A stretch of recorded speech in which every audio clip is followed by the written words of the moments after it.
Hello, good evening. Welcome to another episode of Guns and Yellow Ribbons. My name is Fergus. I am your host. Tonight we'll look back at the final visit to Goodison Park. We'll talk about how Kevin Campbell was fantastically remembered by all fans. We'll talk about some of the refereeing decisions, but more over than that, I nearly got there. We will talk about the biggest game we've had in about 15 years. Enjoy the show. Welcome to another podcast by Guns and Yellow Ribbons. This is your Arsenal podcast by Arsenal fans for Arsenal fans. Enjoy the show.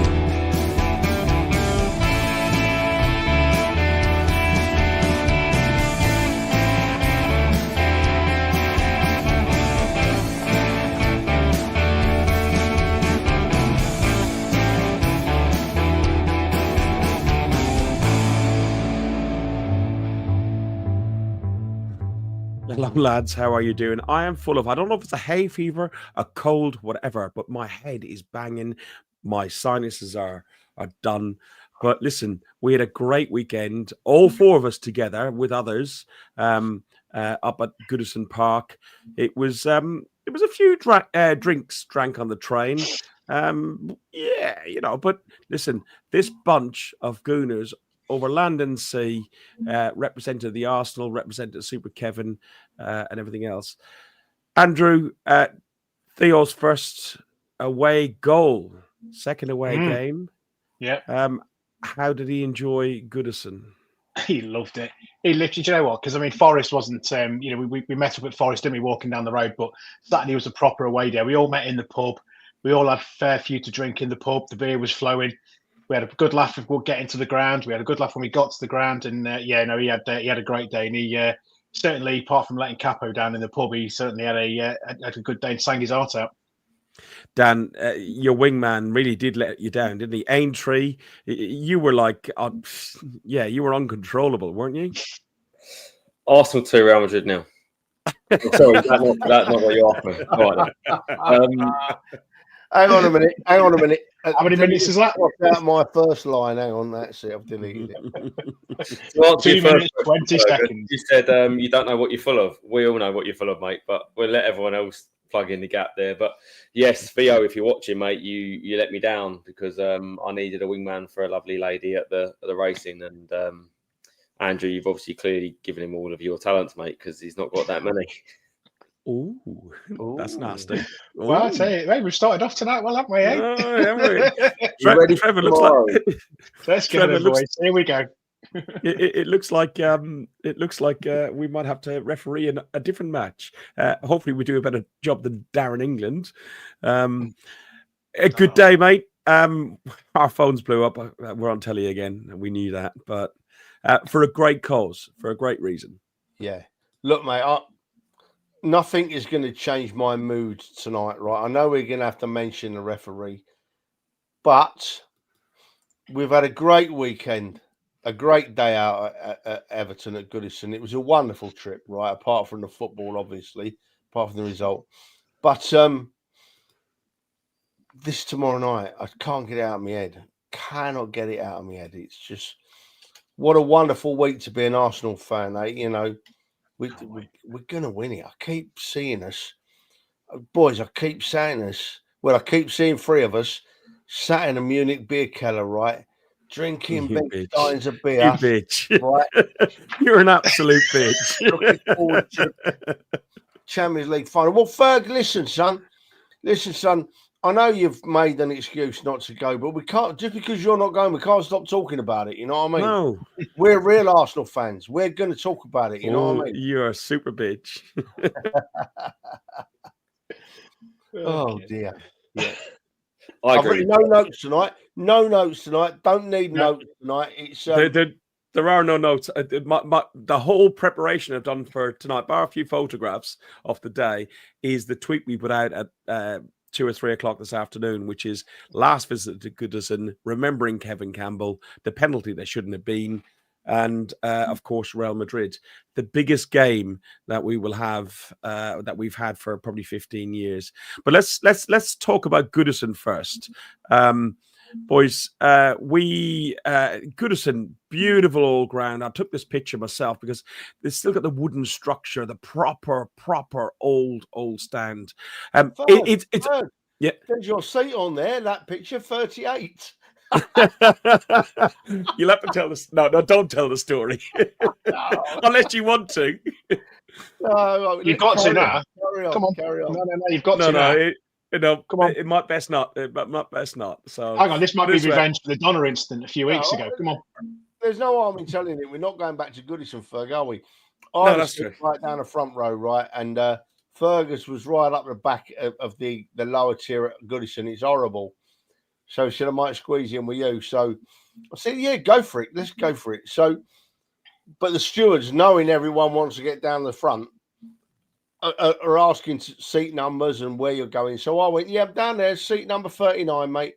He went, okay, lad. Down I went, and behind me, I heard Fergus say, yeah, seat number 38, mate. All right. Brilliant. Yeah, but listen, it's away days. Normally, yes, there are allocated seats and everything else, but depending on the ground, especially the newer ground, you can move around and so on. So, but at Goodison, Crystal Palace, Forest, it's really hard in some of the older grounds. But we had a really good day, and like all of us, I showed this photo beforehand. This is us before the game outside Goodison. There's Lyle, and there's Theo, there's Dan, Andrew, there's Kirk, myself and Trev, there's Will, and there's Kieran. What a great train trip on the way up, even though the train was delayed slightly, Dan. But what a good trip and good people. Better trip on the way home, I thought, on the train, but not for those. Certainly not for the guy on the laptop behind trying to do his work, because I don't think he got very much done on that trip home. But yeah, no, it's always a good trip, and look, it's trips like this where it's seemingly a dead rubber, where everyone comes together and has a good laugh. And yeah, remember, that's what we're there for as well. But I can't get tomorrow out of my head. It's Everton not important anymore, mate. It's all about tomorrow. I know. Listen, we'll get the Everton one out of the way reasonably quickly. The most important thing was remembering Super Kev. And there was the stuff that people have seen on BT Sports where the Everton fans at 9 minutes and the Arsenal fans all unified. And on Super Kev, there was one at 7 minutes, which I didn't get. But I know he did play in a number 7 for us at one point, didn't he, Trev? I think he played in a few numbers at the Arsenal. I think they were just warming up. I think the Arsenal were just warming up their vocal cords. There's nothing wrong with singing his name a couple of times. Yeah, I was very touched by it all. I had a tear in my eye in that 9th minute. I genuinely did.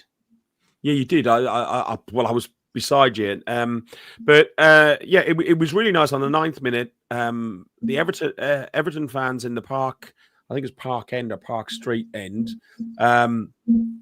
they already had a lot of montages of various banners and stuff. And you can see that they're building up to, that's the 4th from the end game that they're going to be. I don't know where Andrew has gone. He might be back in a minute. But they had a montage of different flags and stuff in that Park End stand, and then one of Kevin, number 9, and that's the one that you see on the TV that walks across the front. And then they panned over to the Arsenal fans and eventually down to myself and Trevor. Later, the fans, the officials and the stewards and the people around Everton Football Club were absolutely fantastic for the whole time. Trevor, there was the steward that was on front with you, and he done as much as he could to help us out, didn't he? Yeah, they were all good, mate. It's never a bad trip to Everton. The Everton fans are the polar opposite of going to Liverpool. I don't know why, because it's one big city, but you always seem to get a much nicer reception at Everton. Great bunch of lads. And you're right, mate, that steward in front of us, old fella like myself, didn't stop talking to us all game. Was a lovely chap. He shook my hand at the end and said all the best. And yeah, that was it. Yeah, but it was lovely. Yeah, they were all really good. Really good.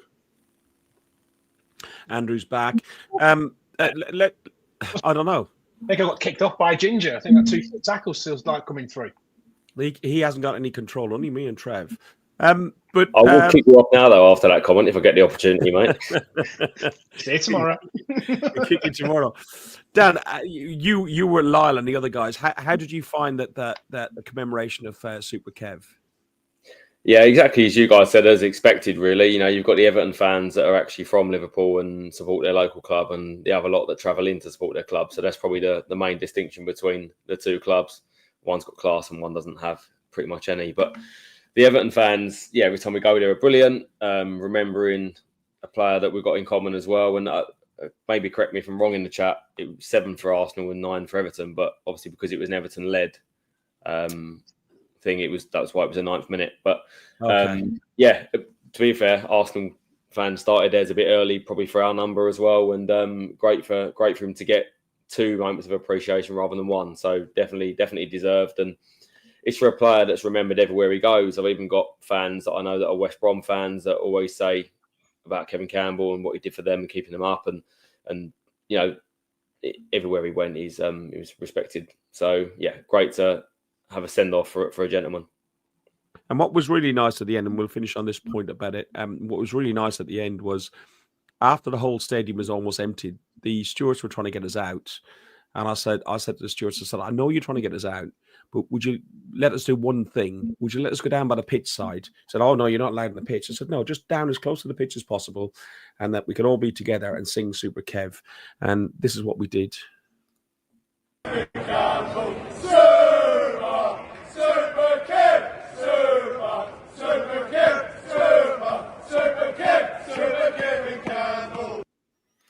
And the response from them, generally, the stewards and even the police outside and some of the fans taking photographs, was really, really good. It did cement my view. I love Liverpool as a city, but it cemented my view that blue is better than red in that city, for sure. Sounds strange saying that, doesn't it? Doesn't it just? But it's true. But it's true. It is true. Let's briefly look at the game then. So Arsenal dominated the game in the main, in my view. I think we had so many chances; it was unreal. Dan, what's your view on the chances that we've had throughout the game? The stats I've got here is we had 5 shots on target. 14 shots on goal, 5 shots on target. Yet again, we went Declan Rice to the side. Odegaard shot over the bar. Moreno went over the bar as well. I'm not digging out players, but we need, if considering what we're worried about tomorrow night, and we need to be on our best tomorrow night, our finishing and our inconsistency on front of goal, even with Saka, who didn't really get in the game hugely. What was your thoughts on the game overall and the finishing? I don't think we've really created that much, but I don't think they're 2 games that's going to be comparable, if I'm totally honest. The lineup for this game and the substitutions made were very, very clear that we're favouring the game on Tuesday. And when you've got a midfield 3 at one point, I think we had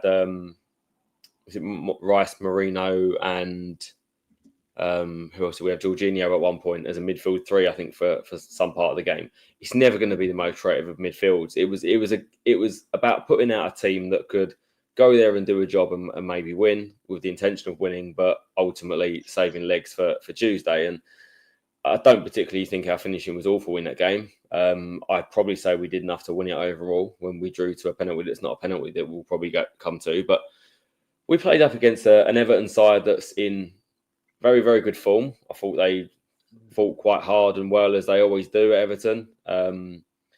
A game of emotion for their fans as well. And probably, if I had to say the distinction between the two, I'd say they wanted it more than we did. And it's quite clear, because what we really want is the game tomorrow. I think it showed it was a game of going through the motions a little bit for us. And I don't think there's much to really dig people out on.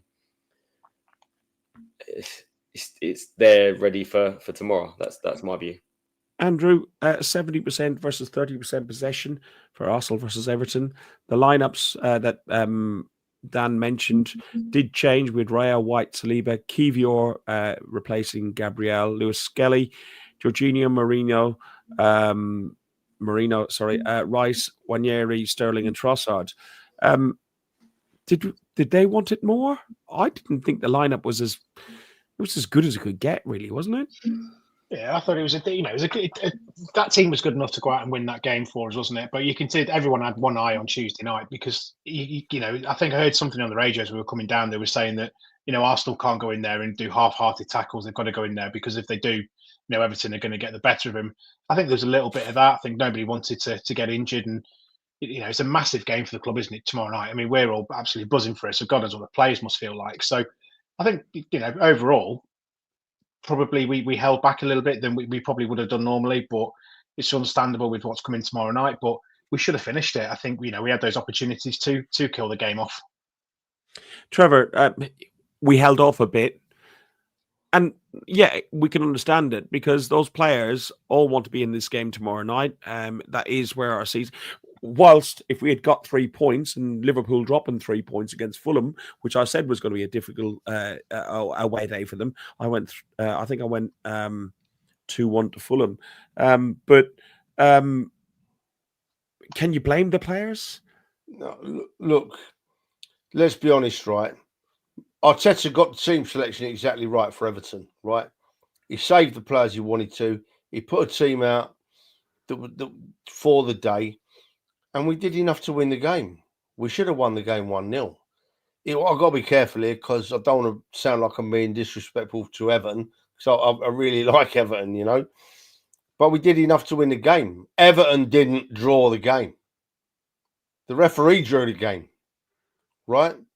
So from my perspective, Arteta got exactly right because there's no allowances for what happened. I don't want to keep going on about it because we've been banging on about it all season since day one and nothing has changed. We're now 31 games into the season and it's got worse. It hasn't got better, it's got worse. And yet these people are still untouchable, unaccountable, and it's really annoying. But we shouldn't let that ruin our show tonight because there's things that are more important than referees. Probably about 99.99 things on the planet at the moment are more important than referees, But come on, let's be fair to Arteta. He got it right. We did enough we missed some chances to win it by more. We should have scored 2, 3, maybe even 4 goals on a good day with the amount of possession we had. But we didn't. We scored 1. And judging by what the football on the field, that was enough. That was enough. Everton didn't draw with us. And I don't mean that disrespectfully to Everton, I'll repeat that. But the referee did us again. What? Dan, and then Liverpool go and lose, and you're gutted, aren't you? You're gutted, Yeah, Dan, I'll put you on mute a second. Unmute yourself if you want, mate. It was just your microphone was making a bit of a noise. But yeah, I get Trev's point about, we should have won the game 1-0. But the 11 draws that we've had this season, the lack of finishing, injuries, referees' decisions, what was the focus purely on Champions League, or would you still keep the focus on? For me, I wanted to focus on the Premier League to continue on Saturday. I think we've got to be realistic and know where we are, and I think the hope of winning the league has gone. And I think, okay, if everyone wants to be optimistic and say that we need to fight to the end, of course we need to. But the reality is we're so far behind. We know where the priority has to be, and I think the selection and the subs on the weekend showed what our priority is and probably what we needed to do. I think we did the right thing, but to probably go and say that we were miles a better team, I don't think would be quite right, to be honest with you. I think like a lot of the season, we dominated a lot of the game in phases. We struggled to break down a low block at times and we didn't create too much. But then you look at what we had on the pitch compared to what will probably be on the pitch for tomorrow night in terms of a selection. I think it was very, very different. And we've got a few players out injured. We've got that's influenced the lineup. So I don't make anything we did wrong. And I think on another day we could get a bit of luck, and not even a bit of luck, get maybe what we deserve and still come away with a win. If we were still in this title race properly, I don't think we would have put out that starting 11. So yeah, I agree. There's been a clear change in tack towards the Champions League without being too disrespectful to the Premier League, and also knowing that we still need to do a job and try and get Champions League football, because if we keep drawing all of the remaining games for the rest of the season, we've got some form of little fight on our hands to keep us in those sort of top spaces, and we still want to come away this year at least second at worst. Trevor, I was literally going to put that up and ask you about this. Lyle has said the fact that we're second with the injuries we've had, the standard of officiating all season says everything that we need to know about this team. Other teams lose one key player and they would not made top four. I totally agree with that point, but also people are saying that the league is not a good league this year. The fact that Villa, Newcastle, Bournemouth, Fulham, Brighton are all up there, and the fact that Tottenham, Man United, City are all off the pace. Is it the smaller teams have got better, or is it that the big teams have had a bad season, and the three that came up are also the three that are going to go down? No, Ferg. Football's a game of, all throughout its history, football is a game of ups and downs, and it circles, right? And teams are at the top, then they drop off, at the top, then they drop off. This year, we thought we'd be battling with Man City, hopefully, for the title, and we weren't. Liverpool have topped the lot of us.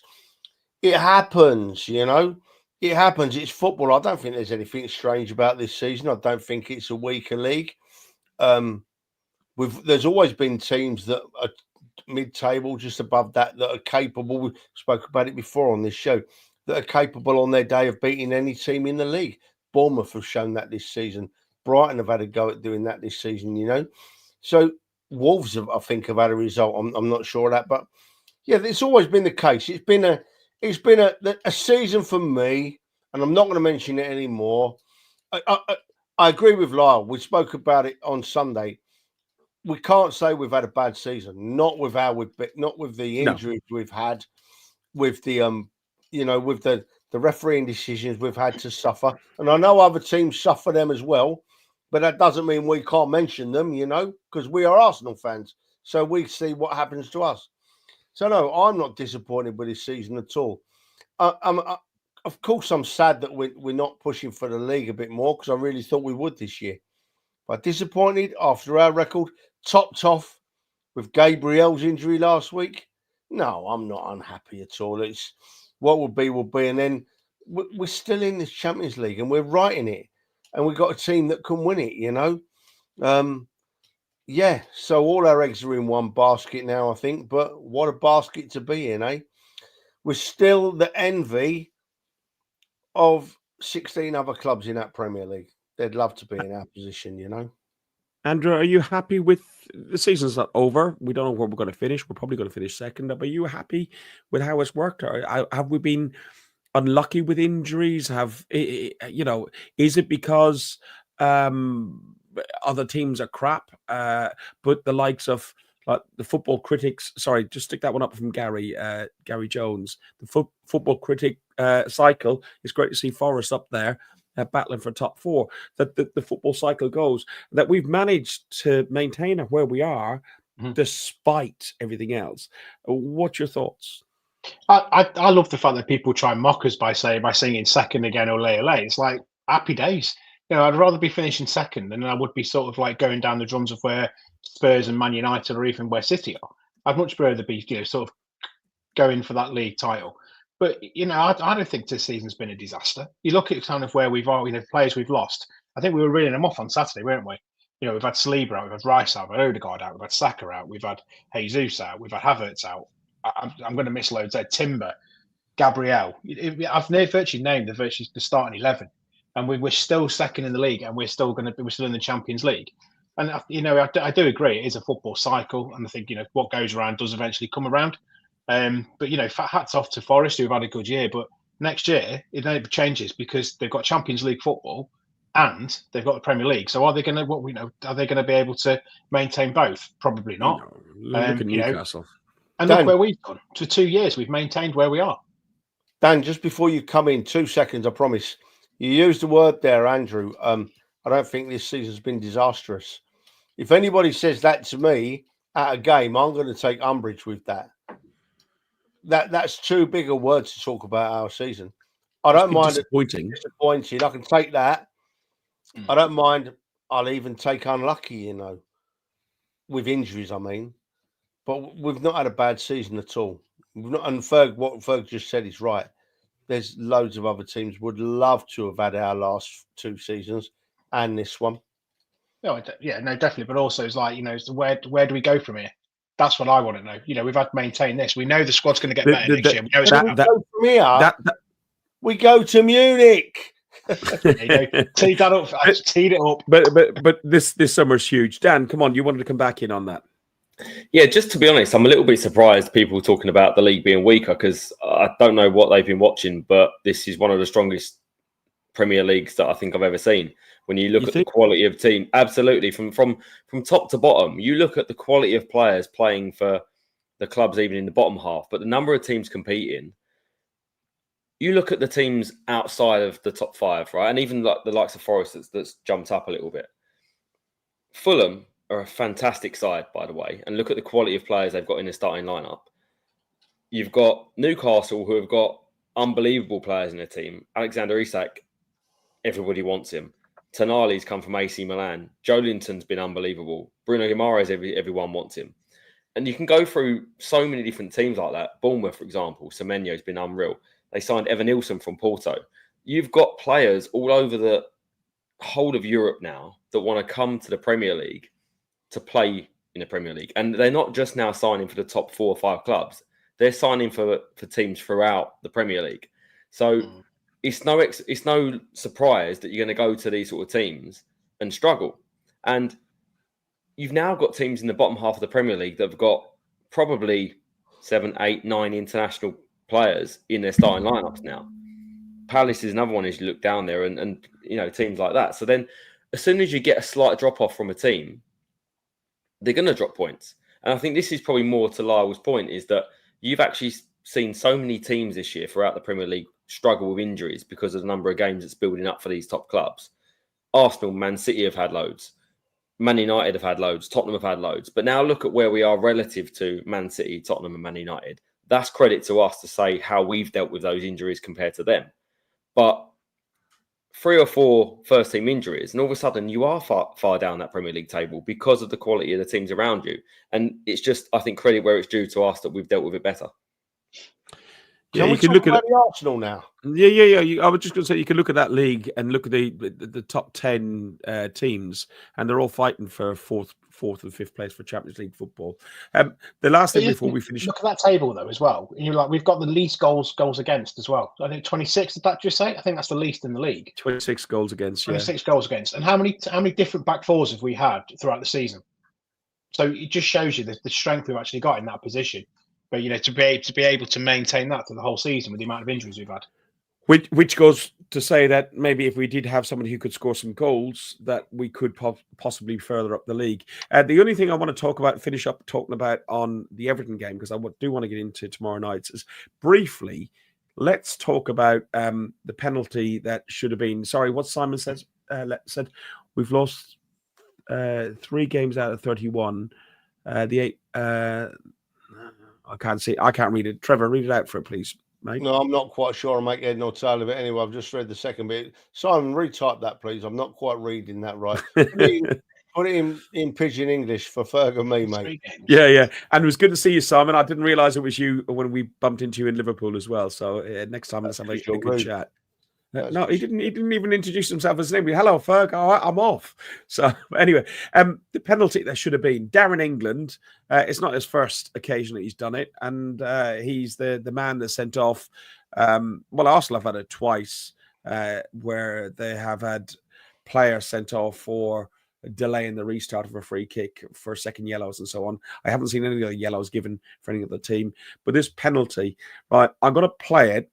Dan, do you want to talk me through what your thoughts on this penalty are? I'll take it down after a few seconds, because I don't want to get done on YouTube.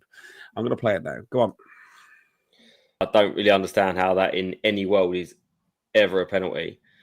And if the referee is going to get it wrong, shouldn't be incompetent at that level. But if they are, benefit of the doubt sometimes. how the hell has VAR looked at that and gone, yeah, I agree with you, that's a penalty? I don't know what these guys are looking at. If they're scared to speak up, if they're paid not to speak up, I've got no idea anymore. But that's beyond incompetence, because honestly, you go to a group of primary school kids that play football at any level and say to them, is that a penalty? They'd laugh at you. Trevor, I've spoken to everybody from who supports every team in the league, QPR fans, Leighton Orient fans, Premier League team fans, and every one of them said there's no way that's a penalty. Everybody on all across the social media. And the excuse that VAR have, because Dan said, why didn't VAR back it up, was they couldn't find enough reason to see why that the referee's decision could be overturned. Look, right. Now this season is almost over. I think it's got to happen somehow, or I would love it to happen, that football fans from all clubs come together and put some kind of pressure on, in whatever way we can, on the PGMOL and on the Premier League. Because it's just, Dan just nailed it perfectly in that that's not a foul. Everyone, apart from Darren England and his VAR team, think that's not a foul, right? You can't blame the Everton player for going down, because these lads are professional players. And if referees are giving them decisions, then that's going to encourage players to keep going down easily, like they do, because they think they've got a great chance of getting the penalty kick. We know it wasn't a penalty. From where we were stood in the stand, it was a right angle for us. But I thought in my head as he whistled, I thought, oh, that ain't a penalty. That don't look a penalty to me. And then I thought, VAR is going to overturn this. VAR is going to send him to the screen here, and it didn't. And I was absolutely gobsmacked. Absolutely, I can't. And as Dan just said, that, and we've said it before, but let's reiterate it, right? Because Dan's exactly right.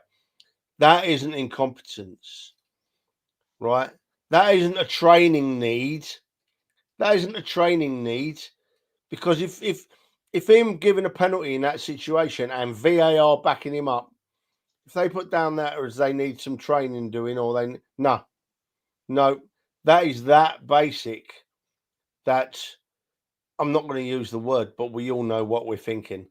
Give me another reason. Somebody put in the comments another reason why that was given in the first place and overturned, because I don't know one.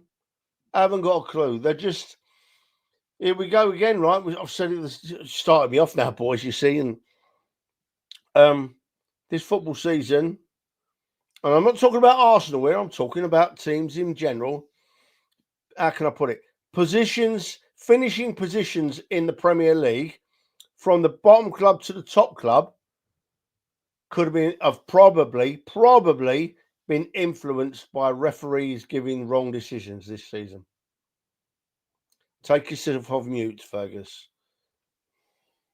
I've been hanging around you too long. Look at Danny's comment up, but at the bottom it says the PGMOL is against us.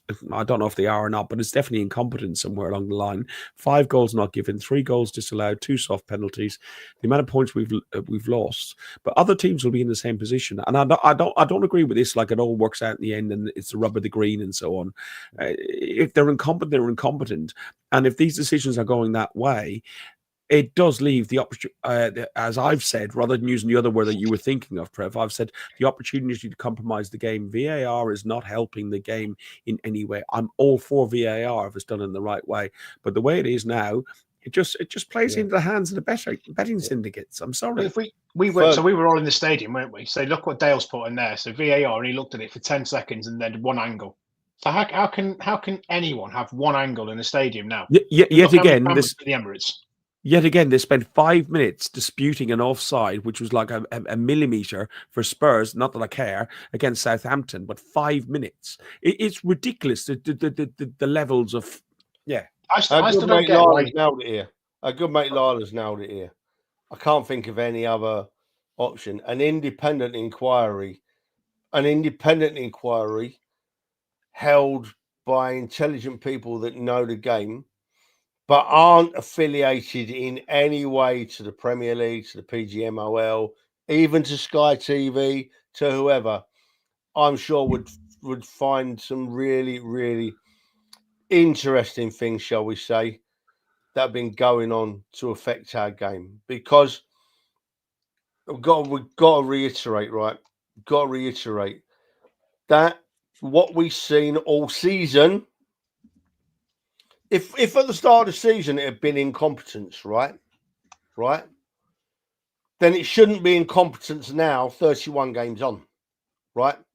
No way should it be, because people get trained, people get refreshers, people get taken on video courses and shown where they've gone wrong, and it's still going on. As a matter of fact, it's worse.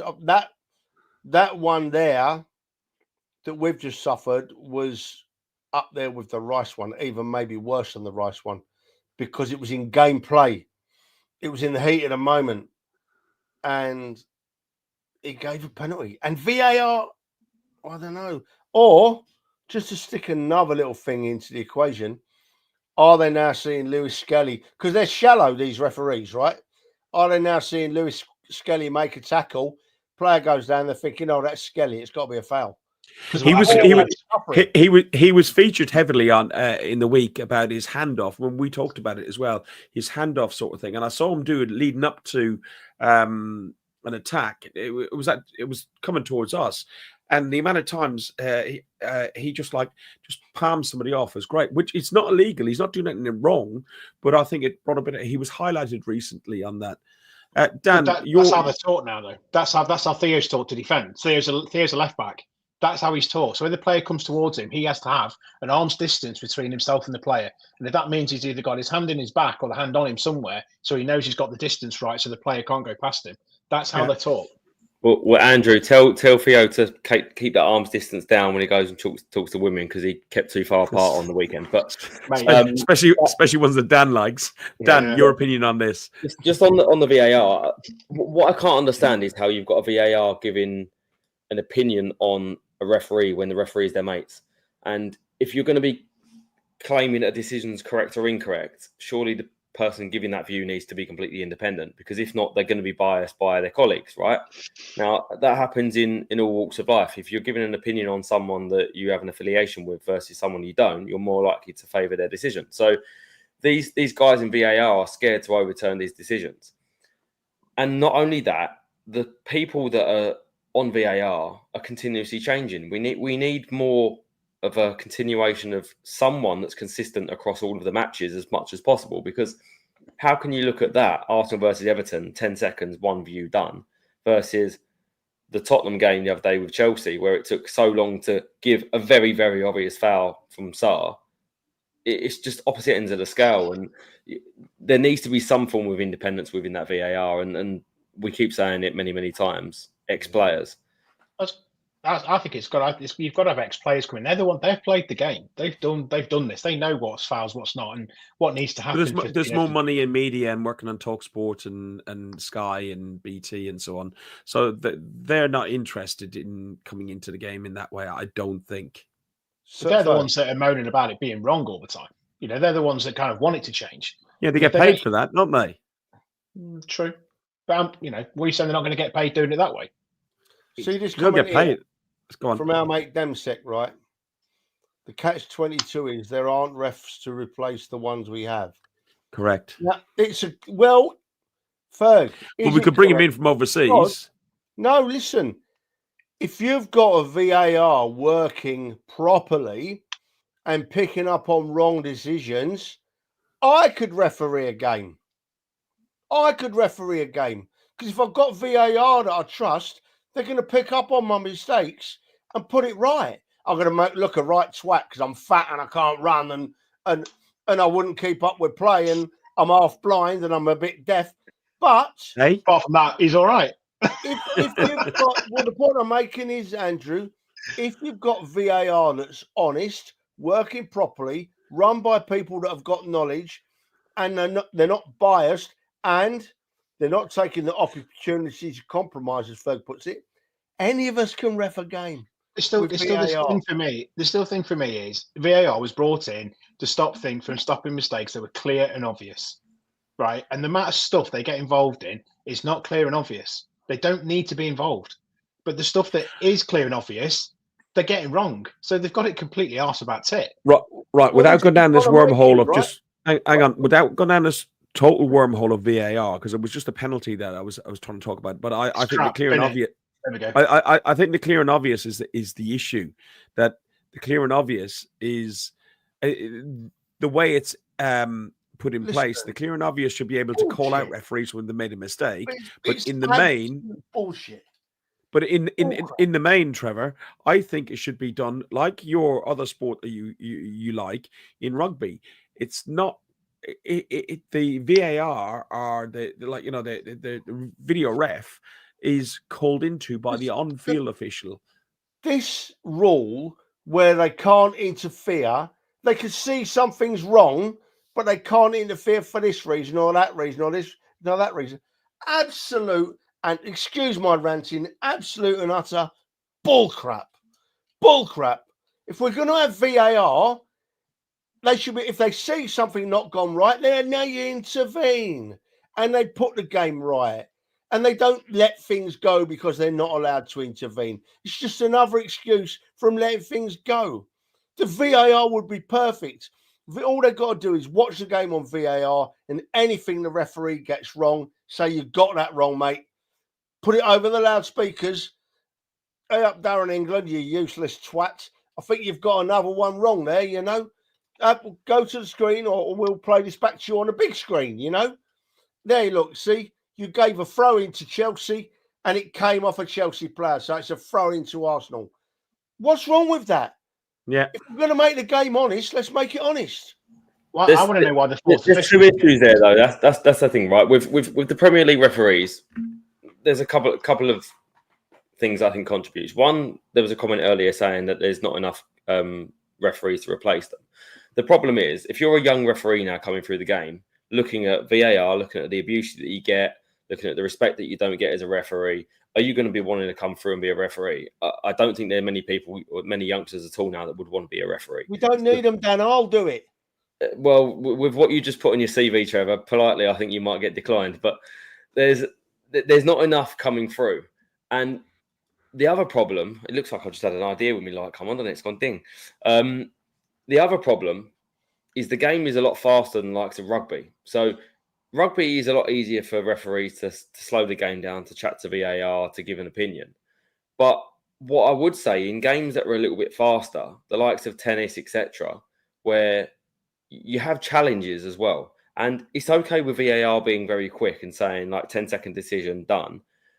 I do think that the benches should have at least maybe 1, 2, 3 challenges throughout the game where they can say, hang on, I want the game stopped a bit longer to look into this decision a bit longer. And you'll see incidents like Saturday, I think, with the penalty, where if that was given a lot more scrutiny live, that they wouldn't be giving that as a penalty. So maybe that's one of the options, is to give the right to challenge from the bench. So you're saying then that because football's a quicker game than rugby, we should let bad decisions go. We should let wrong decisions, leave them and let the game carry on. No, I'm not saying leave the wrong decisions. I'm saying give the benches the right to challenge, because at the minute the game is so fast that if you want to get every micro decision correct, where do you stop? Where do you go for fouls, for corners, for free kicks? There's so vast amount of decisions you can give it. So you do have to draw the line somewhere, but you have to, I think, give a little bit of a challenge from the benches to say, hang on, you've not given it enough scrutiny. That would be where I go next. I think it's a good chat, because they do. That's what they do in the NHL. The NHL, they're giving, you get 3. I think it's 3 1 per game to use. And if it's termed that you do it and you're wrong, then you get something. There's a consequence. Obviously, in hockey, it's easier. You can reduce the team down to 4 players, but you can't do that in football. But there's got to be something that they can say, no, that's not right. Because again, we come back to this whole, but these people that are doing it coach this game in and out, and they know that decision's wrong. So I agree. I think they should be given a bench option. I can't find a comment now, right? But this just shows the hypocrisy of it all, right? If this is right. I know Daniel know this rule, but the comment's gone now. I can't find it. I do apologise. to the person that posted this comment. VAR can intervene for a red card, but it can't intervene for a second yellow card. That's So Dennis's comment. a referee can make an absolute balls up and VAR can pull it back for a red card. The referee can make the same balls up for a second yellow and VAR can't pull it back. You know what? Just get rid. I nearly swore them. Sorry, folks. Get rid of the crap. Mate, I'm not for getting rid of it. I just think it just leaves you open to think like this shit got on. You know, that shouldn't be going on, and it really does worry me that, you know, we're all being rinsed for thousands and thousands of pounds a year. Like Trevor and Dan, I know how much I spent this year, and I know how much I spent when I've done traveling overseas and everything else a couple of years ago when I'd done nearly every game in the season. It's a lot of money. You know, it's mortgage money a month that you end up spending. And they're taking the piss out of us match-going fans, and all for the entertainment value of somebody watching on TV because they get to see all the replays. We don't get to see anything else like that. We do really need to move on, unless, Dan, I can see... A quick one, Ferg. The problem is, right, and this is the world we live in, where because there's so much scrutiny now on it, every little decision that's wrong, it's blown up into this big thing that's wrong. But if you look at pre-VAR versus post-VAR, the number of correct decisions is getting higher and higher. So it's making an overall better impact on the game. So to get rid of it, I think would be wrong. But now what we're saying is because of the 1-2%, whatever you want to put on it, that are wrong, because of the technology they've got around them, we're actually saying we're not accepting those 2% as before we was accepting 20% wrong, if that makes sense. Not those numbers are correct, but along those lines. Well, Lyle has just said the lack of innovation and common sense from the PGML is baffling.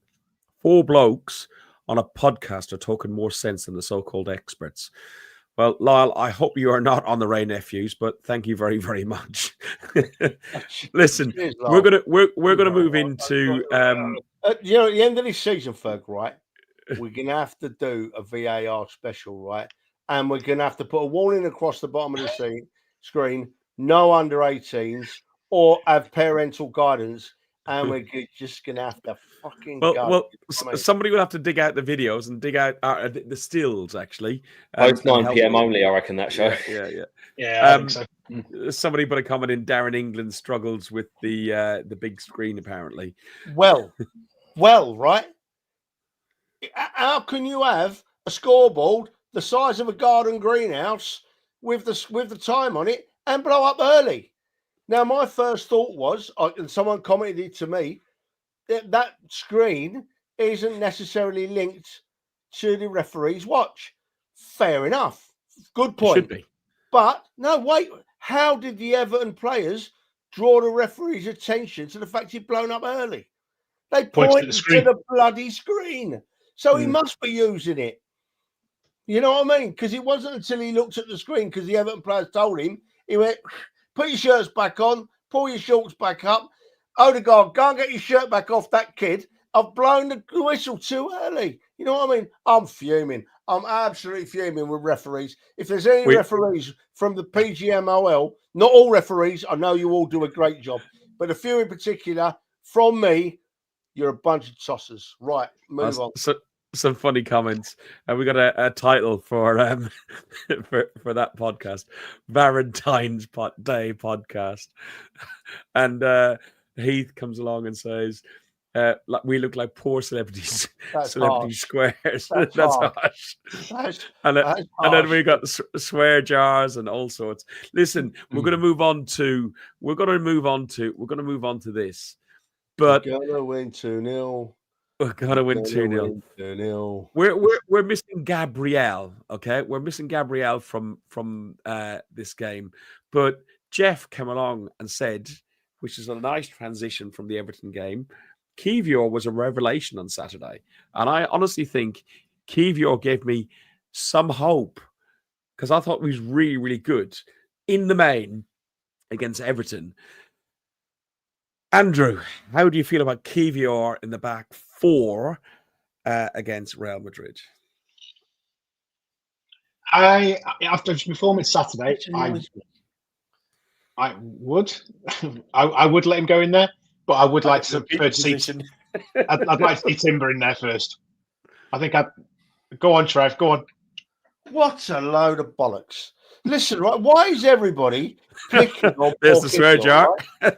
Why is everybody picking on poor Kivior? He's gonna play. Stop all the negativity. Stop. Why are we playing him? What's he gonna do? How bad is he I'm gonna not be? negative. I said Just he was let great. the lad play his game. Why haven't you come out there and said, "Oh, what do you think about Odegaard playing? He's had a bad few games this season." Or what do you think about Saka playing because he's just been injured? Or what do you think about Marino playing up front because he's a midfielder? No, everybody I've seen over the last few days. What do you think of Kivior? What do you think of Kivior? I think he's going to have a bloody blinder, and I don't know why everyone's picking on him. Dan. Well, while Trevor was having a rant, I was Googling what time Emmerdale was on for the Tottenham fans, but unfortunately for them, it finishes just in time for the Arsenal game tomorrow, so they could be able to watch Emmerdale and catch Arsenal in the Champions League. But, Trev, I think you're wrong, mate, on Kivior. No offence. I get your sentiment. I understand that if he plays, we'll have to get behind him, and that will be absolutely no doubt. But there is a big, big debate as to whether he should be playing in this game. And for me... There's not. No, there is, mate. There is, because we've got no one else. We have got Timber. other people, Trev. You've got Timber who can play in that role. This is the point, that if you've got players available where you can play Ben White at right back, play Lewis Skelly at left back, and you play Timber next to Saliba. And for me, it all comes down to what tactics are you trying to play on the game and what are you trying to impose on that game. If you're at home and you're on the front foot and you've got a player like Mbappe running in behind you, I don't want to see Kivior on that pitch. If the idea is to set up in a low block and to say we're going to soak up some pressure and then clear balls when they come into the box, Kivior could be that guy, no problem at all. And I'd probably rather Kivior than Timber if we're going to sit in a low block. But we're not going to do that at home to Real Madrid. We need to get on the front foot and get forward. And therefore, there's going to be loads of spacing behind. And then I don't want Kivior running back facing that goal. I might mute Trevor before he comes on. Wait for it. Go on. I just had Mikel on the phone. He says, why don't you all shut the F up and let him pick his side and we'll be okay. But that's the side he'll pick tomorrow, mate. He won't be picking Kivior. He will not be picking Kivior tomorrow night. To be honest, I don't think he will. Reading through his press conference, he mentioned that he's already decided who's going to be playing as centre half beside Saliba. And he also then went on to wax lyrical about the versatility of Timber and so on. So it will really be interesting to see that lineup. Look, we are thin on the ground in that defensive area. Andrew, your thoughts? Hang on, Timber. Hang on. Dan's got a phone call. I've just had a phone call. No, Trevor's okay. I know he's had a hissy for his age, but he's okay. He's thrown his toy out. He'll be fine tomorrow night. Lads, you need to put your phones away. Put your phones away. We're live on air. You know what I mean? Right. if he doesn't pick Kivior, that's fine, isn't it? Right? But the lads had some pressure this week, and they look at social media, so he knows what's being said about him. I hope he goes out there tomorrow night if he gets picked and has an absolute blinder. And I'm going to chase you boys around the stadium with me Willie hanging out, chasing you. I'm telling you. Trev, I'm not saying get on your belly. Trev, I'm not saying get on and abuse him, right? Anyone that's abusing an Arsenal player, I don't think we're a proper Arsenal fan. And we've gone through that so many, many times. But when there are other options out, the idea is to put your best 11 on that pitch. And you can't tell me that Timber isn't better than Kivior. I don't know. We've not seen Timber play centre half, have we? You see, you're saying Kivior's had no game against Villa. Half, he was Timber. We don't know. We have to trust our Mikel Arteta. I just don't like hearing Kivior's name mentioned with every other breath this week when we've got so many other players that we need to. I worry about Saka. I do worry about Saka going into a massive game like this. The boy's going to be trying his heart out. Fingers crossed he's healed properly. You know, Marino.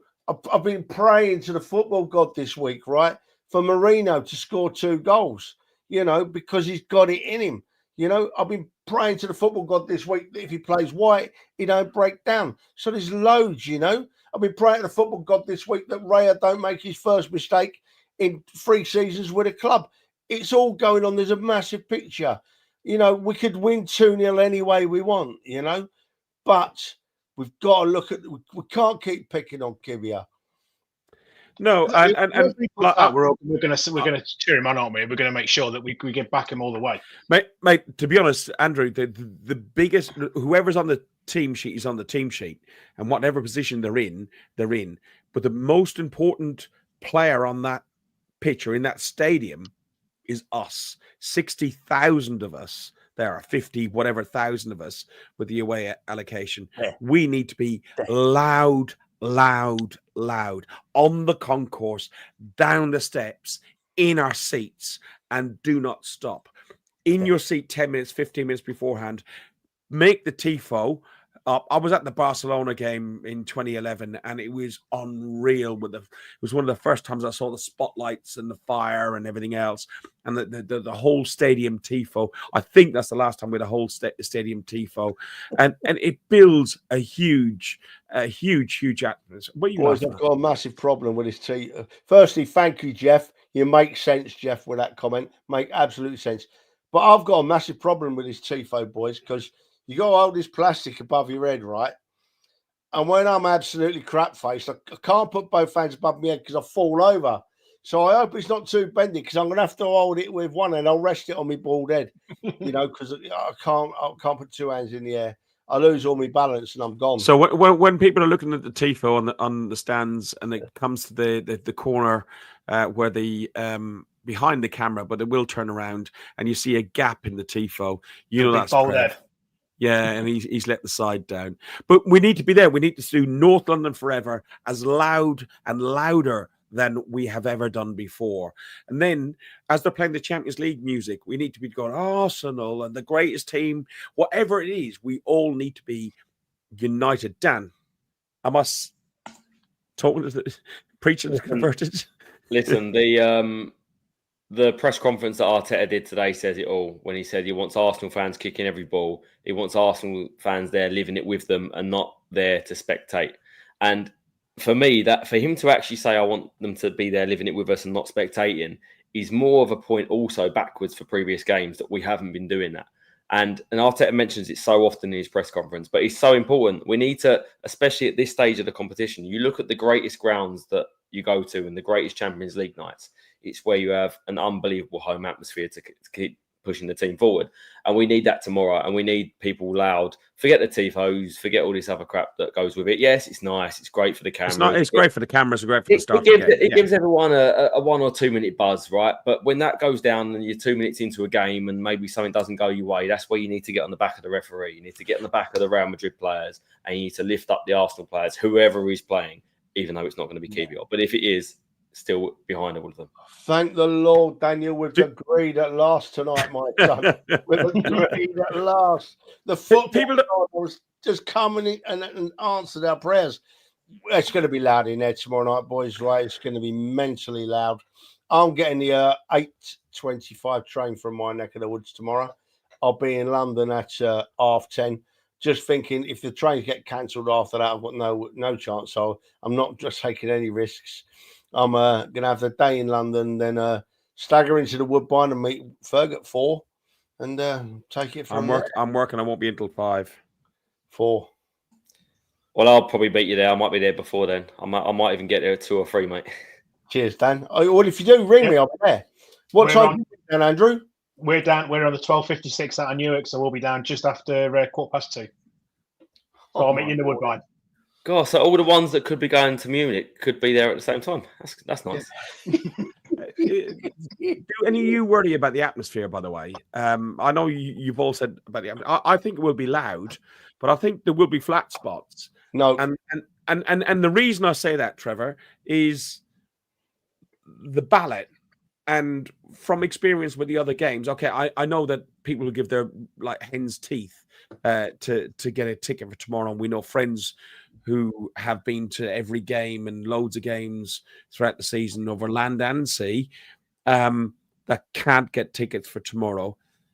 Yet again, I'm not begrudging people get the ticket, but people who have been to 1 game or 2 games ever in their life or never in a game in their life going there won't know a song. Does that worry you that could have, when, God forbid, we know it's not going to happen because we're winning 2-0. But if Madrid did score a goal and it goes flat, It'll go the opposite way. Yeah, it'll get louder. It'll go opposite. I really hope so. I really hope so. It will. It'll go mental tomorrow It'll get night. louder.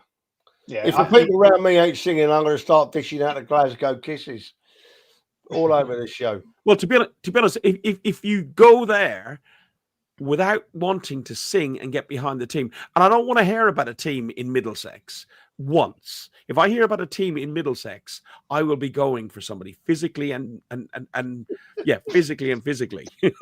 Oh, you're hard, aren't you, Ferg? Yeah. It'd be like Man City at home again when that lad had the half and half scarf next to us. I don't think he was too scared to step foot back in the stadium again. That poor lad. Well, what about the guy? What about the guy with the half mask?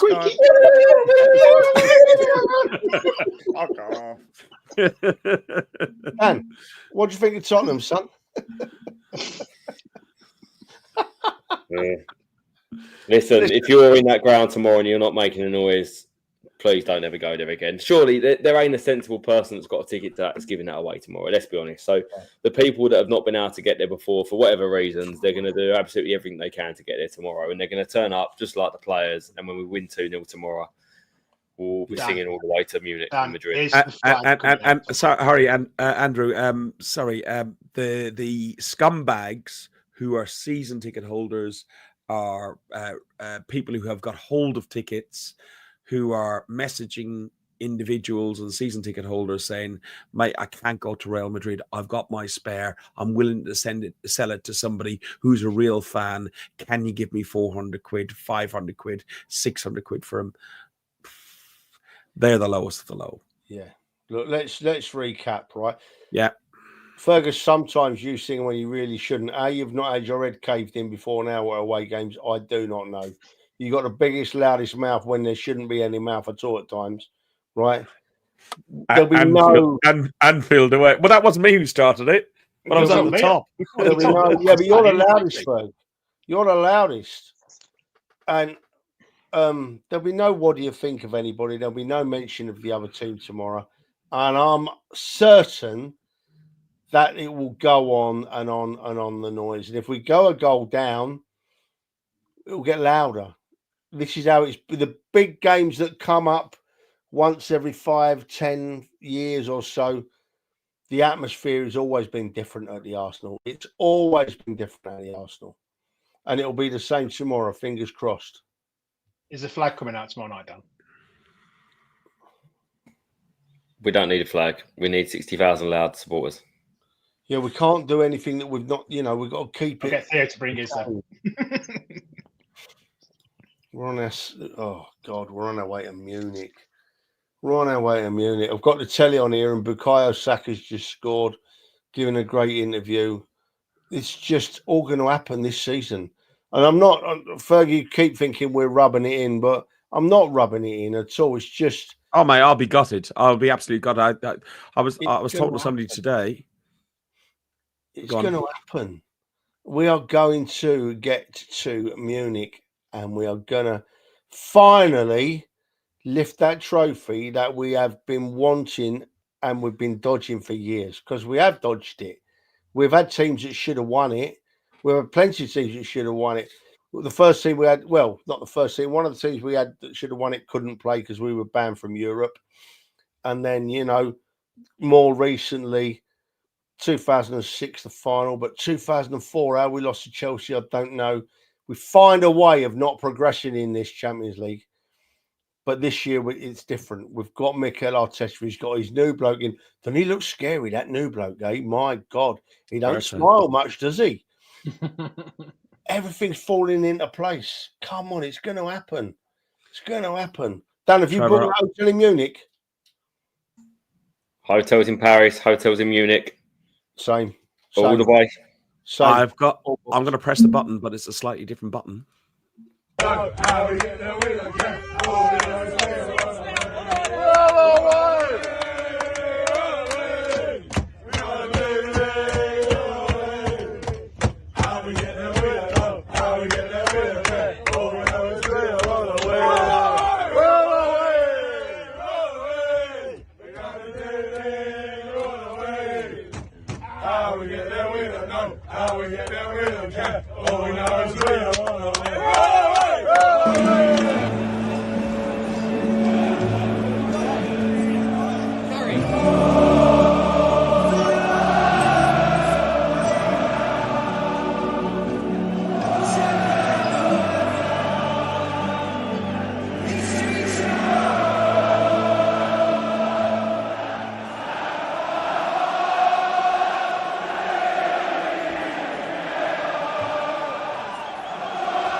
Do you Trevor, know what? please do tell me you have put a bet on 2-0. I have put a bet on 2-0. Yeah, I've had a wedge on 2-0. Give But you we're odds not on the allowed first. to play that. That's not allowed to be the last bit of music played, is it, tomorrow before the game? But there's absolutely no reason why they can't play it as the team comes out for the second half as well, is there? Eh? No, that's Oh, true. I'd love to hear that tomorrow like that. Because it's starting to get noticed now. I don't know if you noticed, it's happened a few times this season, but the last home game against Fulham knew when that was going to come. They knew when our anthem was going to come. And they all started booing and they all started whistling, but they had no chance. We absolutely battered them. No tannoys needed, you know what I mean? So loud and proud tomorrow, boys. I'm shaking, yeah, I'm sweaty, I'm I can't shaking. wait. I've got a tear in my eye. I'm emotional. It's just massive, boys. It's just massive. There'll be some steak bakes being eaten tomorrow night, won't there? Oh my lord! Indeed. We know what Trev's prediction is. Do you guys want to give a prediction on what you think? I'm going to go. I'm going 2-0. I've agreed with everybody with it at all. I think it's going to be a hell of an atmosphere. It's going to be one hell of a night. We're all going to come back absolutely not being able to speak or do anything. It's going to be awesome, isn't it? Can't wait. Cannot wait. Dan? I've got in my head. I'm scared. 2-0/2-1. So hopefully, but let's be honest. I don't care what the score is as long as we win. If we go there with a lead, fantastic. That's what we need to do. We need to learn from previous trips and previous games like Munich last year where we drew at home. Go there with a win. Go there with a bit more belief. And then we can get the job done. Yeah, totally. absolutely. Oh my Totally lord! agree. You know, boys, just before we go, right, folks, we can't go yet, right? Of course, you haven't had your half hour. Arsenal v Madrid. Obviously, we're all going for Arsenal. PSG Villa. Who goes through, Ferg? I'd like Villa because I can go to the semi-final because I can't go overseas at the moment because of the wedding. Villa, but it doesn't feel like a European game if you're playing a UK side or an English side. So I don't mind. I think myself and Dan talked about it briefly on Saturday, and a bit like the Atletico Madrid and the Real Madrid scenario, that PSG will be easier, maybe easier to get behind because they'll come at us a bit more. Dan? Absolutely. I don't want to be playing Villa. First reason, it's not a European tie. I don't want 4 nights in Birmingham because I've got 4 days off, and if I have to spend it at Villa Park, it probably won't be the best use of 4 days. All those rats. I'll be spending 4 days wherever we go. So if that's Villa Park, I'll be there for 4 days with you, Trev. No walking, I promise. But PSG, I think, will come at us a bit more than what Villa will. They'll leave a bit more space, and I think we'll be a lot better when we play a PSG side versus a Villa side. We've already beat PSG once this season. Beat them quite comfortably as well, and I think we'll beat them again. But Villa, for me, when we play Villa, they're going to be a lot happier to sit in and counter, and they've got some good players on the counter. They've signed a couple more in January, and they have been a little bit of a bogey team for us at recent years. So I'm very much hoping it's not Villa. Go on, Andrew. Yeah, PSG for me all day long. I think PSG. I'd much rather for exactly the points you've said. They'll come at us and they'll attack us. Where Villa will just sit back and let us just stifle us wherever we can go. So PSG for me. Take them, beat them, happy days, and then Madrid. Taking it one step further, then, if we were to get past Madrid and then either PSG or Villa, who do you want out of Barcelona, Dortmund, Bayern Munich, or Milan? It don't matter then, does it? If you'd have just let me speak instead of interrupting rudely, like I never do, let me tell you, right? I'm the host. I was just taking this show on. I know. I was just going to say, because we took a long time there, one team answers, right? One team answers. Bayern or Inter, Ferg? Inter. Really? Dan? Inter. Andrew? Bayern. I'm talking about not who you want here, who you think is going to go through, yeah? Well, I've gone for Bayern as well. Last one, then. Musiala, by the way, Musiala is injured. That's the reason why I've gone for Inter. Barcelona, Dortmund. I haven't got a clue, but I think Dortmund. Dan, Barcelona by a mile. Andrew. Dortmund. Do you know what? I've got a funny feeling Dortmund are going to pull off a surprise there, but yeah. So anyway, it looks like it'll be that would be two German teams facing each other in the semi-final, wouldn't it? If it happened. Anyway, who cares? Dortmund did beat Bayern anyway. So Trevor, it's going to be Inter v Barca semi-final. Barca will beat Inter.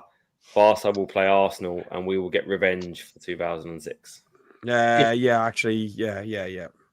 Well, we live in. How good is that? that'll be nice. That'll be awesome. Sorry to interrupt you, Fergus. Please carry on, my friend. It's no worries. Listen, we will be back on Friday. We will talk about the run-in and all the other predictions and so on.